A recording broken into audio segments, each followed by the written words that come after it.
2021, we saw the last of the Land Cruiser, at least here in the United States. But for 2024, it's back at a much better price point. It also, in my opinion, looks a lot more attractive. But there's one thing that's sparking a lot of controversy.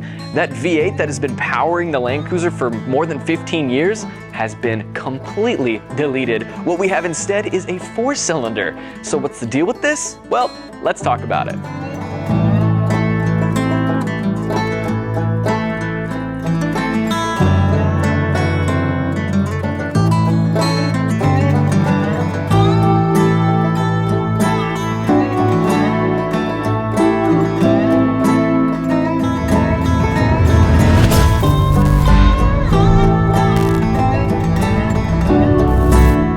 The Land Cruiser comes in 3 different versions. The first one being the base trim, which is what we have, the 1958 edition. That's going to start at $55,000. The next one up is going to be the mid trim, just called the Land Cruiser, and that one's going to start at $63,000. And finally, on top, the first edition. That's going to come in at $76,000. Our base model came out to $60,790 out the door, which included a few optional upgrades. Now these are great prices compared to the last generation of Land Cruiser, which had a price tag of around $86,000 starting. So today in this video, I will be going over the exterior, the engine, the interior, and then I'll be taking it for a drive. This is primarily an on-road daily driver review, but we will touch briefly on the off-road capabilities during the driving portion. Now looking at the exterior for the new Land Cruiser, I think Toyota absolutely killed it in terms of the redesign. Compared to the last generation of Land Cruisers, it's miles more attractive. I mean, this actually looks like a Land Cruiser. It's boxy, it's rugged. The generation before, low-key kind of was looking like a mom car, so I'm really excited that they made it look a little more off-road capable. Now, I'm really digging the classic callback stuff that they've added to this vehicle, just to pay homage to the previous Land Cruisers, including this Toyota Heritage front grille. I think it blends together nicely with circular headlights. It's a nice retro modern design that really just fits the vehicle, and again, it just looks like a Land Cruiser. Now, if you opt for the mid-tier, you can expect a couple changes. For example, you can get the triple LED beam headlights, you can get rigid fog lights down below that you can change from amber to white, and you can also option for 360 cameras. Now for the base model, you don't really get any of that. You just get standard LED fog lamps, you get some parking sensors, but no cameras. But again, it still looks very attractive and very rugged, especially with these nice body lines here. Now looking at the side of the vehicle, our approach angle is 31 degrees, which is pretty impressive. I wish I could say the same for the rear, but we'll touch on that in a second. But looking down at it now, I can already see some stuff that could easily be trimmed off if that's your thing, to make the approach angle even greater and also to throw on comfortably some larger wheels. Talking about wheels though, standard for our Land Cruiser, we have 18-inch alloy wheels wrapped in 245/70 all-terrain tires. Looking up just a little bit, these nice body lines that come up into the hood, giving it a nice bulge on each side, really look aggressive, especially sitting in the driver's seat and looking out the windshield. We do have some optional equipment on our Land Cruiser, including these rock rails down the side here, which aren't wide enough to be used as a step, but if you want to get the steps, you could option for those instead of the rock rails. We've also optioned for this half roof rack, just adding a little bit more practicality, but also it just looks pretty dang cool. I'm really digging the absence of chrome for these little trim pieces here. Just keeping it black really just makes it, again, look rugged. So looking at the rear end for the Land Cruiser, I think it looks phenomenal. I think it looks like a Land Cruiser should look. I'm really digging these design elements up here. And check out our split window design. With the push of this button, you can open this little glass window, throw all your groceries and whatnot in there so easily. That's what I was doing this past weekend at Target, you know, getting ready for Halloween and all that. But I love the Toyota badge right here, classic callback. I'm digging the Land Cruiser in black badge right here, but I'm not really digging the chrome iForce Max badge on the right side. Personally, I don't really think it matches the rest of the vibe of the vehicle, which is fine because you can always just scrape that off. As we look a little bit lower, we do have some parking sensors in the rear bumper, but also this ginormous piece of plastic. And speaking about removing things from this vehicle, I I've also seen people removing that as well. That's where you'll find your tow hitch. As we look even lower, you'll notice our departure angle. So like I was saying, it's 22 degrees, which isn't as impressive as the front being 31 degrees, but Toyota has accommodated for that a little bit by cutting the exhaust tips in a slant, which I think is a nice attention to detail. All right, opening up the liftgate here.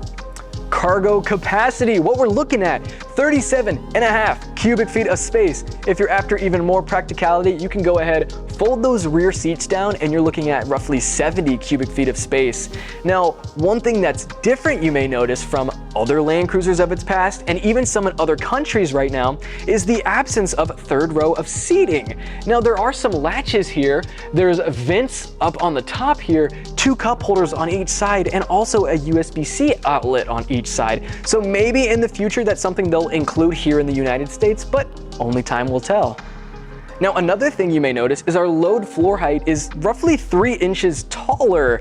Well, this is a hybrid vehicle, so with any hybrid vehicle, typically there's a sacrifice in terms of cargo space because all the electric components and the battery and whatnot, it has to go somewhere in the vehicle. So for the Land Cruiser, that's going to be just below our cargo area.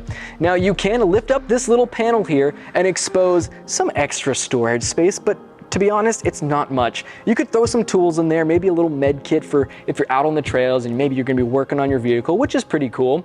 But I'm really liking how you can just kind of get up in here, hang out with the family. You can use these cup holders. We have a 2.4 kilowatt inverter, which is pretty impressive stuff. So you could throw an air compressor in there. You can charge your phones, your speakers, whatnot. But again, lots of practical aspects for something like this. Now, we do have a speaker in the liftgate, but for the base edition, I'm not too sure anything comes out of that. I was reading the forums. People were saying, oh, it's not wired up. Other people were saying it's a very low frequency that comes out of something like that. For the mid-tier and the first edition Land Cruisers, these do have a subwoofer in it that work surprisingly well, but for the base edition, not much is coming out of there. So I thought I'd mention that if you're going to be tailgating or doing, any activities with the family back here, maybe look into those if you're going to be listening to music, or simply charge your speaker with this inverter right here. But we do have cup holders on the left, the right, AC vents up top, and charging ports there and there. So with that being said, guys, I say we take a look at what's under the hood. Powering the new Land Cruiser is a turbocharged 2.4-liter 4-cylinder hybrid engine making 325 horsepower and 465 foot-pounds of torque. That's a lot of torque, and with all of it, I kind of would expect the towing capacity to maybe be a little greater than 6,000 pounds. But this whole system is mated to an 8-speed automatic transmission.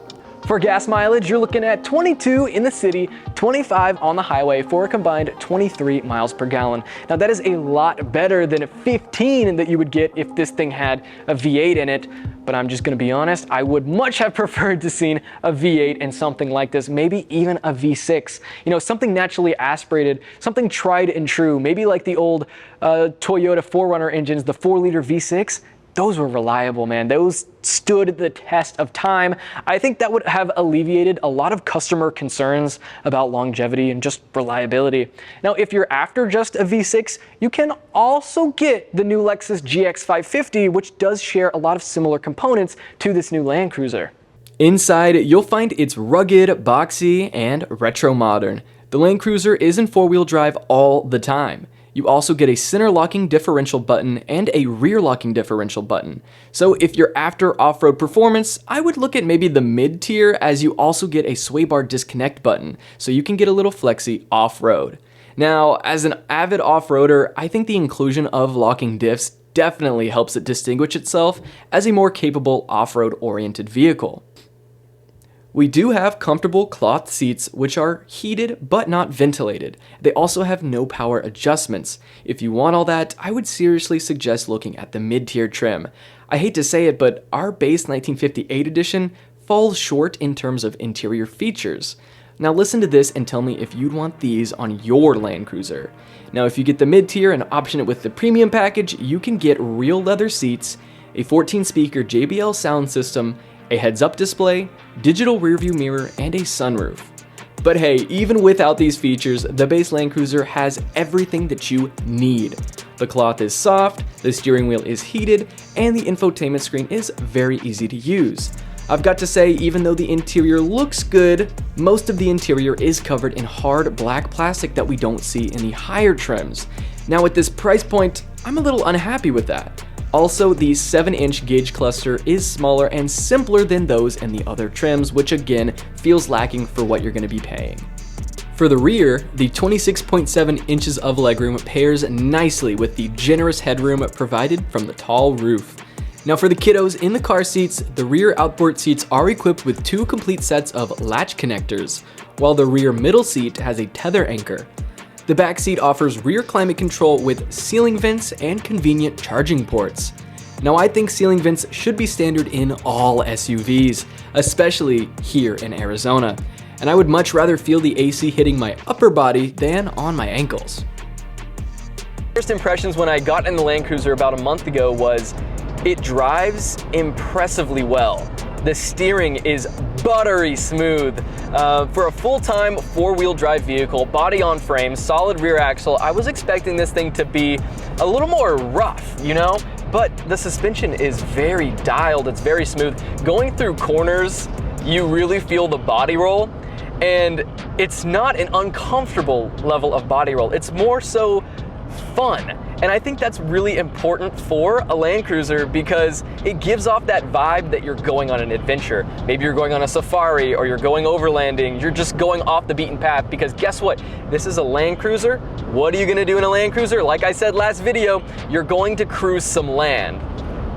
Now, a lot of people see vehicles being a hybrid as maybe a downside. Maybe you're just trying to save gas mileage. But to be honest, with this Land Cruiser, yeah, you're getting better gas mileage, but you're not having to wait for the turbo to spool up because the vehicle's being propelled with electric power, waiting for the turbo to spool up to seamlessly deliver all of that power to the driver. Now, what that's gonna do is make this vehicle feel a lot faster, and it really does. I'm very surprised at how much power that this thing has. Leaving the parking lot, I practically did a wheelie because I wasn't expecting it to just throw me back in the seat. Now, obviously, it's not going to be like a sports car, but if you get into one of these things for the first time, I bet you'd be pleasantly surprised at how much power this thing's making. And also it being a hybrid, you're gonna get some extra low-end torque, which is going to be important going off-road. But even at highway speeds, when you're merging or getting up to speed, you're gonna have plenty of torque to do so seamlessly.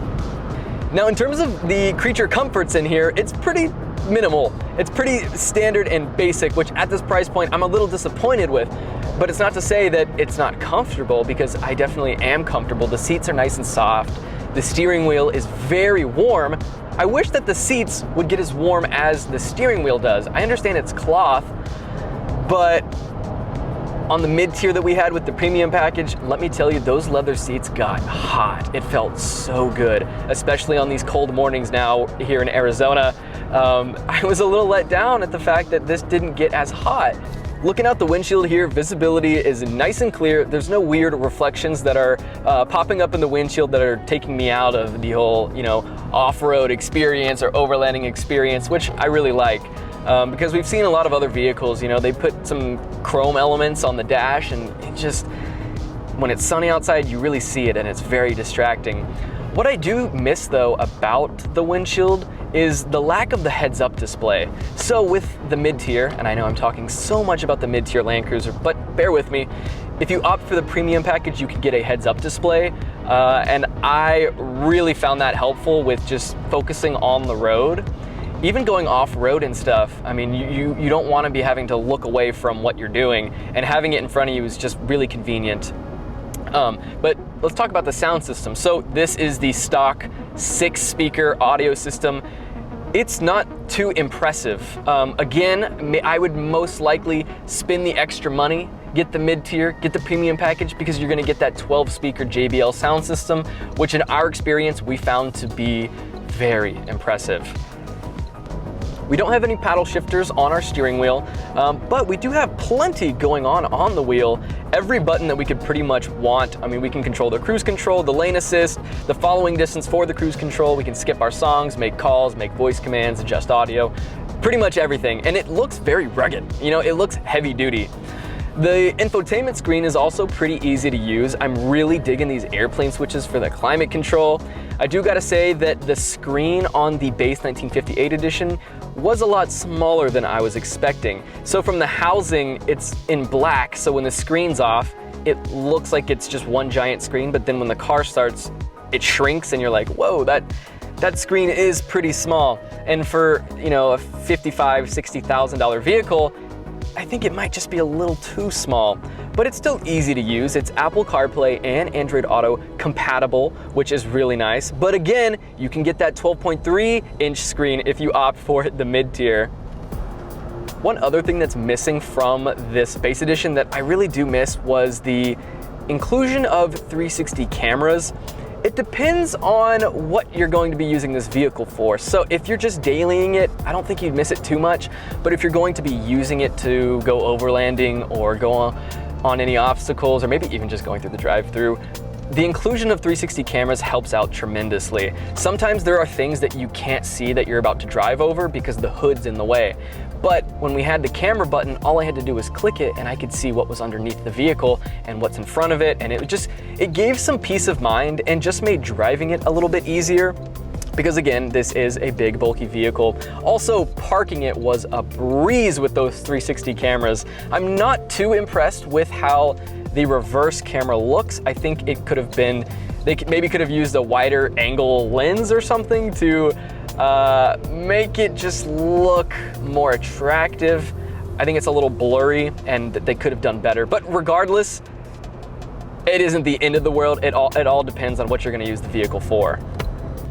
You know, when I first got this vehicle, I didn't want to stop driving it because honestly, it is just fun. It is a fun vehicle that can not only be used as a great daily driver, but can also be used to go to the store or go on off-road adventures. And that is what my girlfriend and I and her kid did all weekend. I mean, we did countless things in this vehicle and it excelled at it. I mean, plenty of space. The latch connectors in the back for the car seat was awesome.